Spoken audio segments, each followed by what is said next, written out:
atau ini justru murni pembunuhan tapi berkedok perampokan. Nah, itu yang harus dibedakan.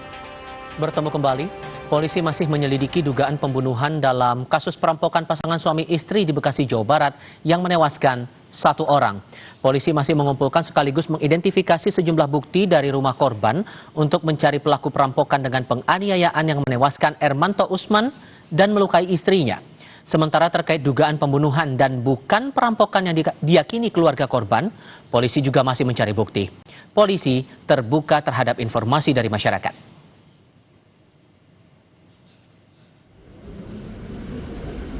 Agar polisi dapat mengusut kasus ini secara tuntas dan sejujur-jujurnya, karena mereka meyakini ini kasus pembunuhan gitu Pak. Tanggapannya mungkin Pak? Masih dalam penyelidikan, mohon doanya supaya segera terungkap. Pak, ini ada dugaan pembunuhan ini nyambung sama kegiatan Bapak ini di aktivismenya nggak sih? Yang suka bikin podcast dan juga di Serikat Buruh? Semua masih dalam penyelidikan ya, mohon waktu ya. Mohon dukungannya. Kalau ada saksi-saksi yang bisa memberikan keterangan dan lainnya informasi-informasi, kami dengan senang hati bisa untuk menampungnya. Di lain pihak, keluarga korban melihat kejanggalan dalam kasus perampokan yang menewaskan Ermanto Usman di kediamannya. Keluarga mengenang Ermanto sebagai pegiat anti korupsi yang berani mengungkap kasus korupsi. Namun keluarga menyerahkan semua proses penyelidikan kepada polisi.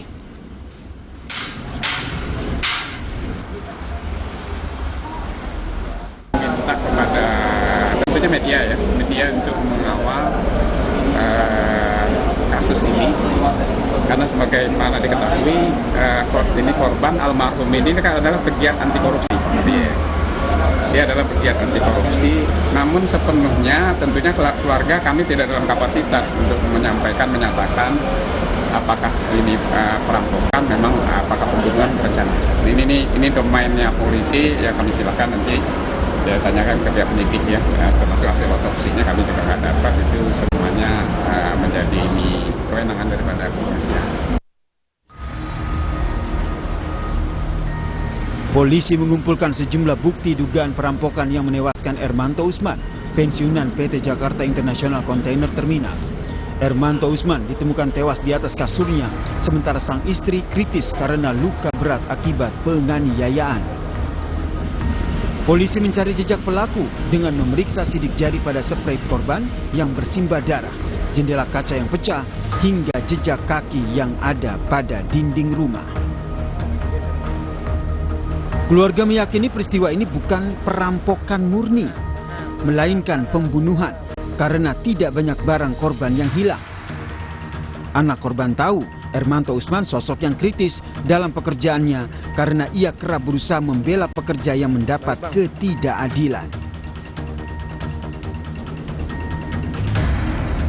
Melihat perampokan harusnya banyak beberapa barang-barang saya yang hilang, barang-barang penting di dokumen di rumah saya yang hilang. Pastinya itu pasti kalau untuk kasus perampokan. Tapi saya melihat di sini lebih kepada kasus pembunuhan ya. Jadi saya tidak melihat adanya unsur perampokan di sini. Adalah suatu hal yang kami tahu bersama seperti apa resikonya. Karena ayah saya coba untuk membuka kebenaran dan mengepentingkan semua orang-orang di lapangan yang susah.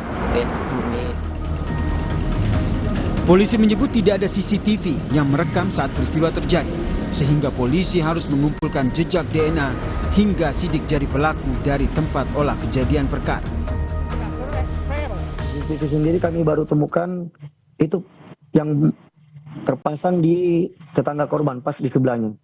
Sudah kami lakukan pengecekan, CCTV hanya menghadap ke jalan depan rumah tetangga korban, tidak terekspos di halaman rumah korban persis, dan sudah kami cek itu tidak ada yang melintas Mbak, di jam 12 sampai jam 3, jam 4 gitu.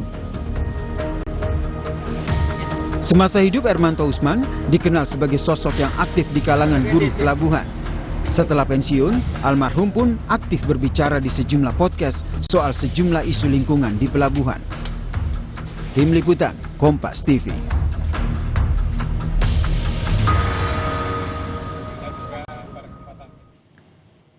Keluarga Ermanto Usman meyakini kasus perampokan Pak Sutri di Bekasi adalah pembunuhan. Lantas bagaimana polisi mencari barang bukti yang menguatkan apakah kasus ini perampokan dengan penganiayaan atau pembunuhan? Kita bahas bersama mantan Kabar Eskrim Polri Susno Duaji. Selamat petang Pak Susno, terima kasih sudah menyediakan waktunya untuk Kompas Petang. Pak Susno, kalau kita berangkat dari kecurigaan keluarga, dari anak korban, terkait dengan ini bukan sekedar perampokan, tapi ini justru adalah pembunuhan. Apa sebenarnya yang bisa dilakukan oleh penyidik untuk melakukan ataupun menemukan langkah-langkah krusial mengungkap kasus ini? Baik, pertama kita mengucapkan turut bala sungkawa ya atas meninggalnya almarhum. Yang kedua terkait dengan peristiwa ini, apakah ini murni perampokan sehingga menghilangkan jiwa orang untuk mengambil harta bendanya, atau ini justru murni pembunuhan tapi berkedok perampokan. Nah, itu yang harus dibedakan. Yang paling gampang adalah untuk mengungkap kasus ini tentunya dengan pertama memintai keterangan saksi orang-orang terdekat tentang aktivitas daripada korban. Itu satu. Yang kedua, karena tidak ada CCTV di TKP, maka kita lihat di TKP juga banyak informasi yang bisa diungkap. Antara lain, pertama, masih ada korban yang hidup, yaitu istri. Dan yang kedua, pada istri dari korban, adakah benda-benda berharga yang tidak diambil oleh perampok, misalnya berupa emas, berupa perhiasan. Yang ketiga, adakah di TKP benda-benda yang diambil oleh perampok gitu. Nah, saya dengar ada kunci mobil, tapi mobilnya tidak hilang. Bisa saja kunci mobil itu bukan untuk curi mobil, tapi untuk agar orang tidak bisa mengejar dia dengan kendaraan. Pak Susno, tapi gini, kalau yang dicuri oleh pelaku saat ini adalah kunci mobil tanpa mobilnya, apakah itu bisa dijadikan indikator bahwa ini bukan sekadar perampokan? Dan apakah yang seperti Anda sebutkan tadi, background dari kegiatan korban ini bisa dijadikan salah satu bagian dari pemeriksaan ataupun penelusuran? Iya. Pertama, kunci mobil diambil, mobilnya tidak hilang. Itu bisa beda kamuflase supaya dia tidak dikejar dengan pakai kendaraan. Atau bisa untuk menghilangkan jejak bahwa, oh ini seolah-olah betul pencuri. Yang ketiga, saya katakan tadi bahwa harus dilihat background aktivitas daripada korban pada akhir-akhir ini. Nah, dari mengatakan dia adalah penggiat daripada kasus korupsi ya, untuk anti korupsi. Nah, sekarang maka dia berbicara terakhir untuk kasus korupsi yang mana. Nah, kasus korupsi yang mana, kemudian siapa yang terkena di situ. Nah, dari yang terkena dan kasus korupsi yang mana, itu juga menggiring daripada berarti paling tidak yang jadi korban untuk tindak pidana yang daripada pembicaraan korban atau apa yang diungkap oleh korban itu minimal walaupun dia tidak melakukan, itu bisa jadi otak daripada perbuatan ini ya. Seandainya kita mengatakan kasus ini kepada pembunuhan murni. Nah, kalau kita mengatakan pencurian, maka kita harus berat pada sampai membunuh begitu berarti perampok besar-besaran, tapi ternyata tidak.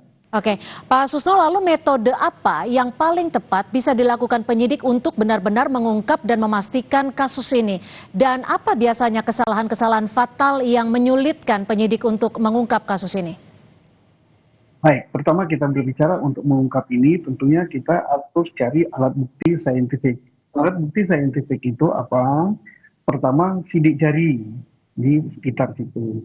Kalau tidak ada sidik jari di sekitar situ, mungkin barang bukti yang digunakan oleh pelaku ya, bisa berupa pisau, benda tajam, atau benda tumpul, di sekitar sana ada atau tidak.